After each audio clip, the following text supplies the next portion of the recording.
3.6 is the zeros of a quadratic function, and what we're going to do in this section is look at something called the discriminant. So please remember, for your summary sheets, make sure you put the word discriminant on there, because at the exam sometimes we ask you find the discriminant and you go, what's the discriminant? So make sure that's one of the words that should be on your summary sheet. So your discriminant is this part, the inside part of the quadratic formula. Okay, and that's called the discriminant. They named it. Okay, they named it because it tells you stuff about the graph. It tells you stuff about the graph. What does it tell you? If the inside part of the square root, if the inside part of the square root equals 0, so let's start in the middle here. If it equals 0, so if this inside part of the square root equals 0, then that means, so let me give you a for instance. So if I said, actually,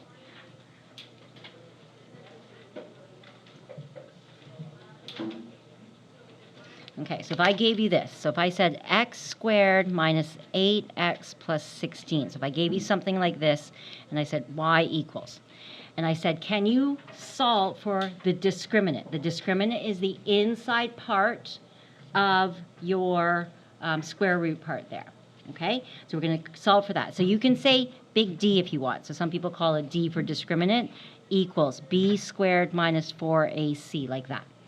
Okay, so if I do that, and this is what I'm saying. A is 1, B, we're going to do another one on the underneath, so you don't have to copy this if you don't want to. So that's B, and this is C, is 16. When I put it in, I'm going to get negative 8 squared, 4, 1, and 16. So that gets me 64 minus 64. So what happens there with my 0? If you think about this, the discriminant is the inside. So look, they're saying just look at the inside part of your, so you don't have to copy this down. We're going to do it again on the bottom, but I want to show you what we're doing. So we get negative 8, so 8 plus or minus. This discriminant, this part here, is this part here. So we found that it was 0. Like that. So they're saying solve for the discriminant on the side, and then imagine what's going to happen. So they're not asking you what the root is. They're saying how many roots will I get? If you know it's 0, what happens on the next step? 8 plus or minus 0 over 2. So this is 8 over 2, isn't it? That's gone. How many roots do I get? Just 1.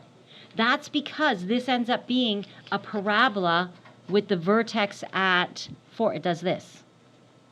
There's 1 root. And that always happens when it's a 0 here. So what they're saying with the discriminant is, can you just solve for the inside part of the square root? And we're going to name it discriminant. Some of my students use the big D. It's not really a formula that way. You can just say discriminant equals, but some people are like, I hate writing that whole word out. Some people just go b squared minus 4ac. It's not really a formula per se, like, you know, perimeter, big capital P or something. So some of my students do call it capital D. That's fine. But here, b squared minus 4ac, so the discriminant, if it's equal to 0, that means I'm only going to get 1 root. That means over here, I'm only going to get 1 root. So I'm going to do my 3 different types here. I'm going to do my 3 different types. This one I'm going to call,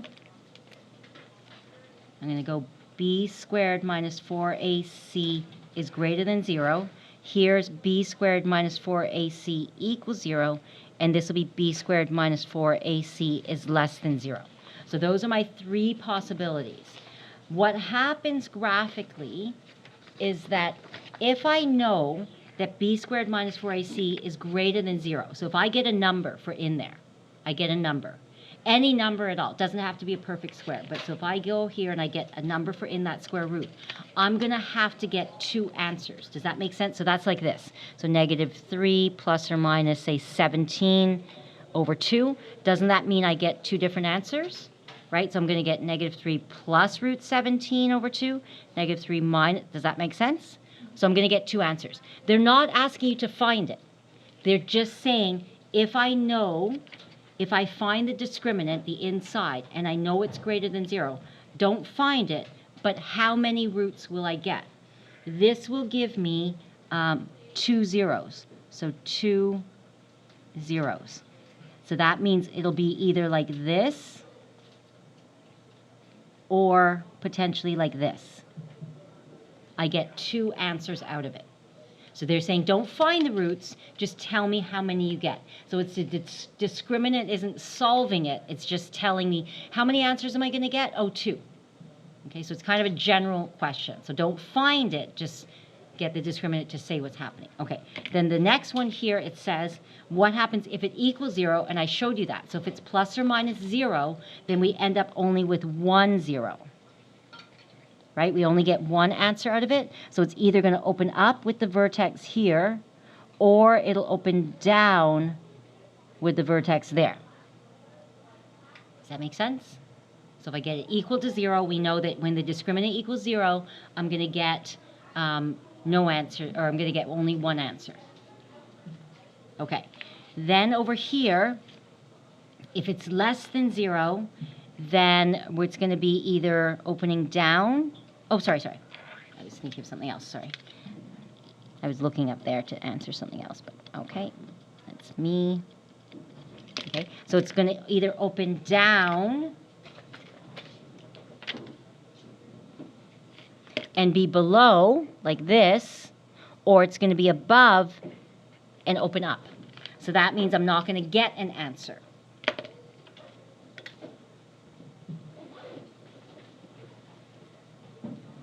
Okay, and that's for the inside part of this formula here. So that's all. So the discriminant means don't find the answer, just tell me how many answers I'm going to get. 2 answers, 1 answer, and this one's no solution. So no zeros. Okay? So that's a discriminant. So then my question that goes with this is determine the number of zeros for each of the following quadratic equations. So I don't want you to find it. I don't want you to actually find the whole thing. I want you to just tell me how many. So I know that you could go ahead and find it, but you're wasting your time. So then if on the test you go, oh, I ran out of time, but then you're doing things in the worst way, right? Not the better way, the worser way. So if I say to you, determine the number of zeros, and you go, wait, do you want me to find the zeros? No. Then I want you, sometimes we give you a hint, and we'll say, use the discriminant. So that's a hint. If we are kind and generous enough to say use the discriminant to find the number of zeros, you are not allowed to raise your hand and go, what's the discriminant? Because I'll be like, no, not answering. That's literally the definition I asked you to write and put on your summary notes. Okay? So you cannot say, what's the discriminant again? You know the discriminant is b squared minus 4ac. Again, some people like to put a big D equals. You don't have to. I'll accept it if you do. Some people like to title it or something. So I usually do this. So b squared minus 4ac, that's a discriminant. And I just want you to sub it in. So we know from here, right, a is 1, b is negative 6, and c is 3. You don't have to write that, but that's from the equation, right from there. So b is 6, so 6 squared, 4 times 1 times 3. So that'll get me 36 minus 12. And that gets me 24.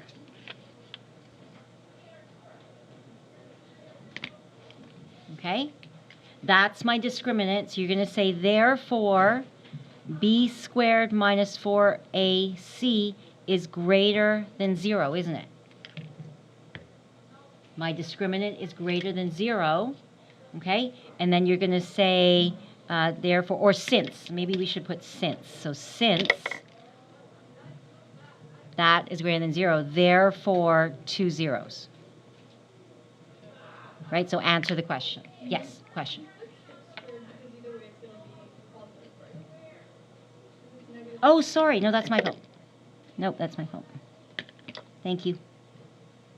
Nope, that's just me. Yeah, thank you. Okay? So then I want a conclusion, please. You want the since in there? Yeah, you don't have to put the since and therefore symbols, but I want to say the discriminant is greater than 0, therefore this. So I want to know the reason why. Okay, and again, I'm expecting more out of you in a grade 11 course, U course, than I would like in grade 10. Grade 10, I'd be like 2 zeros, right? And now I'm saying, tell me why, right? And I know that when you do, if you happen to do mathematics in university, they will ask for explanations. Usually they would say, tell us what theorem you're using. They want explanations and stuff, not just answer, answer, answer. Right? Sometimes they do answers, but then if they do a written assignment, they usually say explain the theorem you used, how it worked, and stuff like that, because they want you to explain stuff. Okay, so I'm just asking for a little bit of conclusion. So it's just kind of a more formal conclusion instead of just yes, no. Okay, so say how come? I know it's greater than 0. That's why I concluded what I concluded. So let's do that again. So if I say number of zeros, and especially if I say use discriminant, if you went ahead and found the zeros, like if you actually did the whole thing like that, I would probably give you marks, but I would not give you a lot because you're not using the best method. I'd say, oh yeah, you got the right conclusion, not the right method to use. Okay, so when it says number of zeros but not solve it, you should know to do this. Okay, and then we're going to go B. So again, you don't have to write this, but we know A is 4, B is negative 20, and C is 25. Okay, so you're using the discriminant to show me this. So this will be negative 20 squared, 4 times 25, and that would get me 400 minus the 400. You can do this faster and just go to 0. Right, and then you're going to say since, so do a conclusion. So since b squared minus 4ac equals 0, this is why I'm concluding what I'm concluding, therefore 1, 0. That means the vertex is directly on the answer. I'm only going to get one answer, right, directly on the axis. That's it, right? So that's why. So it's not a hard section. Just please remember the word discriminant. Okay? How do we use the ABC from the formula? You have to make sure it equals 0, right? So you have to make sure it equals 0. Otherwise, you're not allowed to use the ABC, right? The plus 6x plus 12 equals 0. Then I can use A is 5, B is 6, C is 12. So it must be 0. It has to equal 0. Does that make sense? Right? Anytime we use the quadratic formula, it has to equal 0 for the quadratic formula. It's the same thing here, A, B, and C. Right? It can't be negative 12 there. Okay, so then discriminant b squared minus 4ac is 6 squared, 4 times 5 times 12. You can go straight to the answer if you want. You don't have to show me the step in between. You can go straight to, okay, the answer. So you can skip this and go to negative 204. And then you can say since, right, since b squared minus 4ac is less than 0, therefore no zeros. Yep. You need to write down that No, this part in the bubble, whenever it's in a bubble, you don't have to write that. That's my brain thinking that. I want you to write down the formula each time, right? So you're writing down the formula and that. You're writing down the discriminant each time. Yes? For C, do we have to write 0 zeros? No solution. Can we write No, answer, it said the number of zeros. Oh, okay. Yeah, so answer the question, say no zeros. Yeah. Yeah, good question though, right? Because it is no solution, but their question says the number of zeros would be no zeros. Yeah, good question, right? So put no zeros, not no solution. I know up here I put no solution, but there was no question, right? So here, yeah, it says the number of zeros, so make sure you don't put no solution, you say no zeros. Yeah, good. Good for pointing that out. Next one on the back. Okay, I'm going to keep the video going, just flip this over. And then here, a slightly backwards question. I'm telling you it has 1 0. What do I know if it has 1 0? That b squared minus 4ac, if it has 1 0, greater than 0, less than 0, or equal 0? Equal 0, easy one.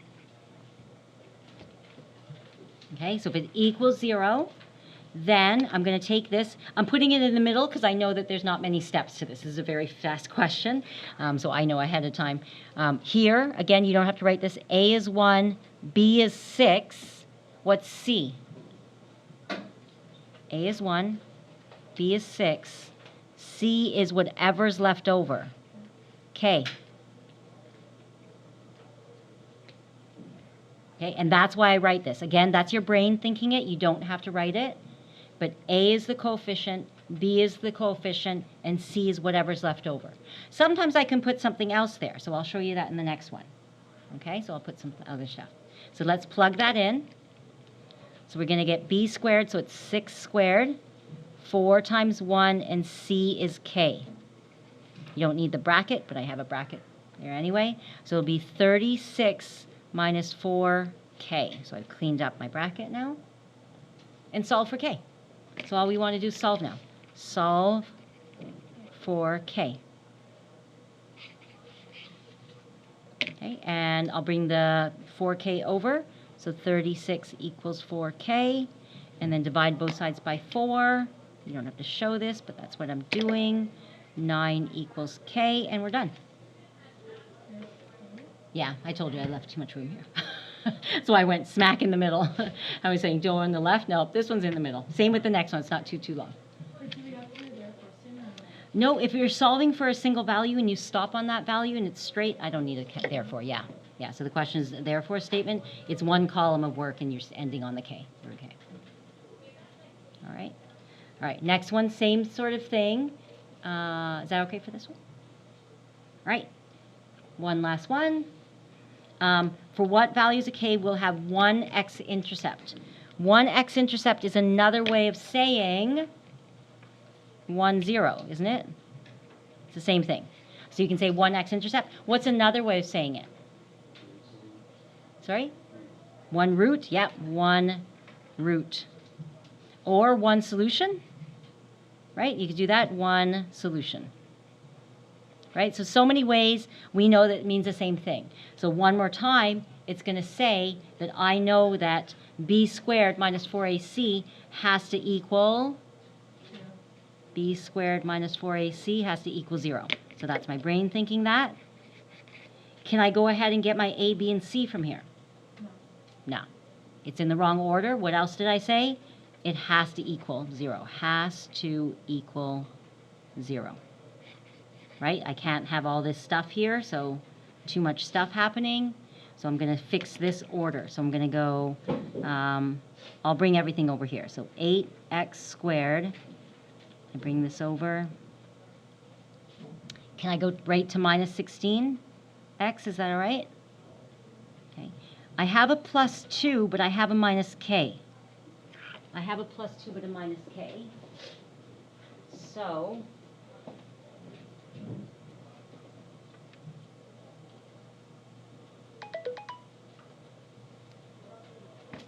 you write K plus 2?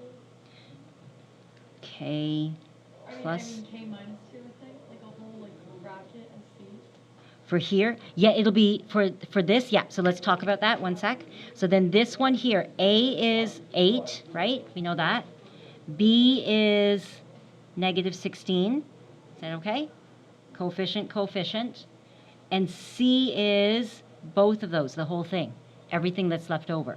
So that'll be 2 minus K. Is that good? Yes. How come the 8 is positive and I brought it over to the left side. Oh, over the 0. Yeah, I brought it this way. Over the equal sign, yeah. Yeah, or you can bring it that way and have negatives. It'll work out the same. I just thought no negative. So a positive, that becomes negative with negative 6. That stays positive, that becomes a negative. Oh, yeah. I thought you just flipped it around. That's Yeah. I usually, yeah. That's why I do the arrows, right? Because otherwise it's hard to follow what I'm doing. There. So I brought those guys over. We good for the signs? Okay, and now let's plug it in. So then I go b squared. This is still just my brain thinking this. B squared minus 4ac equals 0. B is negative 16 squared. 4 times 8. And c is 2 minus k. Okay, and then now we're going to solve for k. What do we got? What do we got? Is it 256? So 256 minus, I usually do, okay, watch. You don't make a little mistake here. I usually put the monomials together and do 32. Like, don't go too fast if you're going to make a mistake. So I make them 32, and then I bring it in. Otherwise, sometimes you don't know what you're bringing in. So I cleaned up the front monomial, and then I brought it in. Okay? I'd rather take one more step to clean it up before I bring it in if I'm going to make it more accurate. Okay, so then I get 256 minus 64 plus 32k equals 0. Okay, so watch out here. People sometimes do an 8 and then a 4, and then you mess that part up. Okay, so it's 4 times 8, 32, and then I brought it in after. And then now we're solving for k, so I'm going to go 32k equals, and it's negative 256 plus 64, and I got negative 192. You can go faster if you want, but again, don't skip if you're going to make mistakes. And k equals negative 6.